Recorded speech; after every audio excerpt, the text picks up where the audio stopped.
ஓம் ஸ்ரீ கணபதி நமக. ஓம் ஸ்ரீ குருவே நமக. பங்குனி மாதம் வளர்பிறை சுக்லபக்ஷம் சுக்கிரவார வெள்ளிக்கிழமை பிரதோஷம்.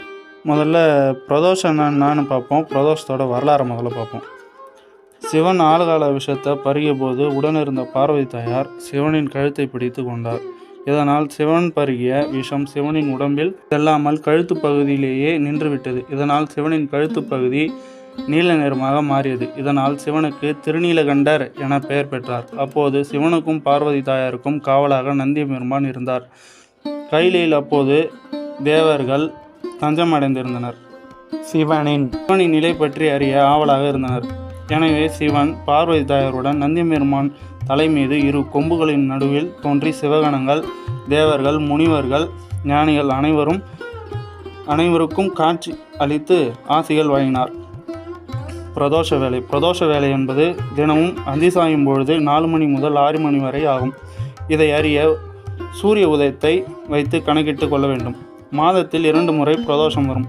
வளர்பிறை சுக்லபக்ஷ திரையோதசி திதி மற்றும் தேய்பிறை கிருஷ்ணபக்ஷ திரையோதசி திதி அன்றும் பிரதோஷங்கள் கொண்டாடப்படுகிறது. சிவன் கோயில்களில் சிறப்பாக கொண்டாடப்படுகிறது. பிரதோஷ பலன் இப்போ வர பிரதோஷம் பார்த்திங்கன்னா வெள்ளிக்கிழமை வருது. சுக்கிரவார வெள்ளிக்கிழமை பிரதோஷம் என்று அழைக்கப்படுகிறது. இதனால் இந்த தினத்தில் போய் வணங்குறதுனால என்ன பலன் அப்படின்னு பார்த்தீங்கன்னா, ஆண்கள் பெண்கள் திருமண உறவு சுகம் பெறவும், இல்லற வாழ்க்கை மேன்மையடையவும், கணவன் மனைவியிடையே உள்ள கருத்து வேறுபாடுகள் நீங்கவும், திருமணம் ஆக வேண்டிய ஆண்கள் பெண்கள் அனைவரும் இப்பிரதோஷ பூஜையில் கலந்து கொள்வது சிறப்பு. பிரதோஷத்தை எப்படி தெரிஞ்சிருது அப்படின்னீங்கன்னா, பிரதோஷ தினத்தன்று காலண்டரில் நந்தியம்பெருமான் படம் அந்த தேதியில் இருக்கும். அதை பார்த்து தெரிந்து கொள்ளலாம். அவரவர்களின் அருகில் உள்ள சிவாலயங்களுக்கு சென்று வருவதே சிறப்பு. அன்று பிரதோஷ வேளையில் நந்தியம்பெருமானை வணங்குவதும் சிவ பார்வதி தரிசனம் செய்வதும் சிறப்பு. பிரதோஷ வேளையில் பொதுவாக பார்த்தீங்கன்னா சிவனோட நடராஜர் அம்சத்தின் திருநாமங்களை, அதாவது திருநாமங்கள்னா சிவனோட பேர்கள், நடராஜர் அம்சத்தில் இருக்கிற பேர்களை தியானம் செய்கிறதும் சிறப்பாக இருக்குங்க.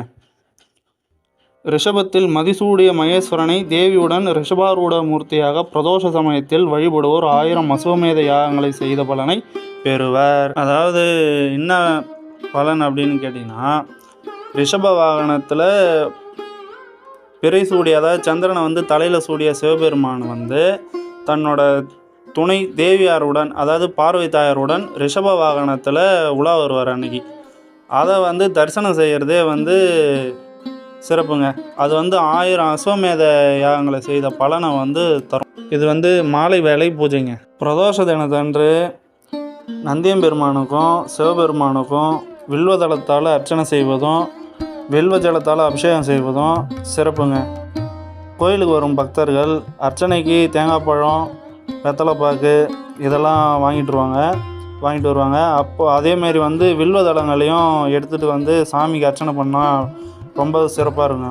வில்வ தளங்களால் அர்ச்சனை பண்ணுறது சாமிக்கு, நந்தியம்பெருமானுக்கும் சிவபெருமானுக்கும் அன்றைய தினம் அர்ச்சனை செய்வது ரொம்ப சிறப்பாக இருக்குங்க. அன்றைய தினம் சிவபெருமானுக்கும் நந்தியம்பெருமானுக்கும் வில்வதளங்களால் அர்ச்சனை செய்வது மேலும் சிறப்பாக அமையுங்க. கோவிலுக்கு நல்லெண்ணெய் கொடுக்கணும் நினைக்கிற பக்தர்கள் சுத்தமான நல்லெண்ணெயை வாங்கி கொடுங்க. சிவன் கோயிலுக்கு, பெருமாள் கோயிலுக்கு வாங்கி கொடுத்தீங்கன்னா ரொம்ப நல்லது. நம்ம கோயிலுக்கு பார்த்தீங்கன்னு வச்சுக்கோங்களேன், சாமி திருமேனிகளுக்கு நல்லெண்ணெய் பயன்படுத்துவாங்க. இதன் மூலயமா என்ன கிடைக்கும் அப்படின்னு பார்த்தீங்கன்னு வச்சுக்கோங்களேன், உடல் ஆரோக்கியம் கிடைக்குங்க. சாமி திருமேனிகளுக்கு நல்லெண்ணெய் சாப்பிட்றாங்க. அதனால் சாமி என்ன நல்ல அருளாசி பண்ணுவார் அப்படின்னா அது சாமிக்கு தான் தெரியும். அது எந்த அளவுக்கு பெரிய அளவில் நல்ல மாற்றங்களை ஏற்படுத்துங்க. சாமி திருமேனிக்கு நல்லெண்ணெய் கொடுக்குறது, நல்லெண்ணெய் சாமி திருமேனிகளுக்கு பயன்படுத்தணும். சுத்தமான பசுனை விலங்குகளுக்கு பயன்படுத்தணுங்க.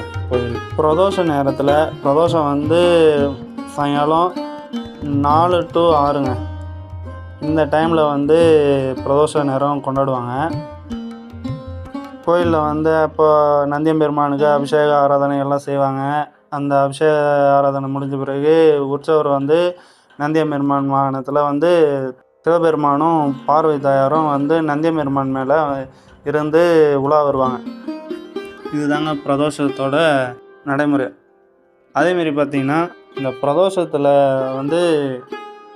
என்ன ஒரு முக்கியமான கான்செப்ட் அப்படின்னா பிரதோஷத்தப்போ அந்த டைமிங்கில் வந்து நந்தியம்பெருமானோட அதிகார நந்தின்னு சொல்ல போகிற அந்த நந்தியம்பெருமான் மேலே கொம்புகளுக்கு நடுவில் சிவபெருமானும் பார்வதி தாயாரும் இருந்து காட்சி நல்லருளாட்சி புரிகிறாங்க அப்படின்றது தாங்க சிறப்பு. இதனால தாங்க அந்த டைமில் பிரதோஷ வேலையை கொண்டாடணும், பிரதோஷத்தை வந்து வணங்கணுங்க. நந்தியம்பெருமானை அந்த நேரத்தில் வணங்கணும். முக்கியமான விஷயங்க, கோயிலுக்கு வர பக்தர்கள் அபிஷேகத்துக்கு தேவையான பொருட்கள் வந்து வாங்கணும்னு நினைக்கிறவங்க விபூதி குங்குமம் மட்டும் ரெண்டும் சேர்ந்து மாதிரி வாங்கிடுவாங்க. கூடவே வந்து மஞ்சளும் சந்தனமும் வாங்கி கொடுக்கணும்னு நினைக்கிறவங்க வாங்கி கொடுங்க.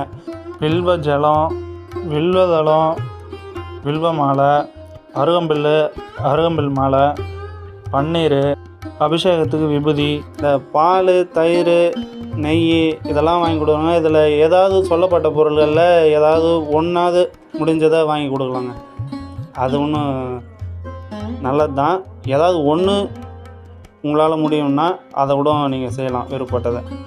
ஏன்னா சாமிக்கு செஞ்சு பார்க்கணும் அப்படின்னு நினைக்கிறதெல்லாம் பக்தர்களோட விருப்பம்தான். அதை நீங்கள் உங்கள் விருப்பப்பட்ட மாதிரி செய்யுங்க, அதுவே சிறப்பாக இருக்கும். நீங்கள் விருப்பத்தோடு கொடுத்தா சாமி அதை விருப்பமாக ஏற்றுக்குவாங்க. சாமி யார்கிட்டையும் எதையும் எனக்கு இதை கொடு அதை கொடுலாம் எதுவுமே கேட்குறது இல்லைங்க.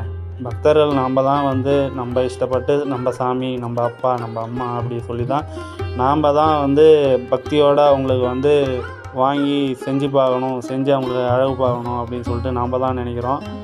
அதனால் விருப்பப்படுறவங்க செய்யுங்க, உங்களால் முடிஞ்சதை செய்யலாம்.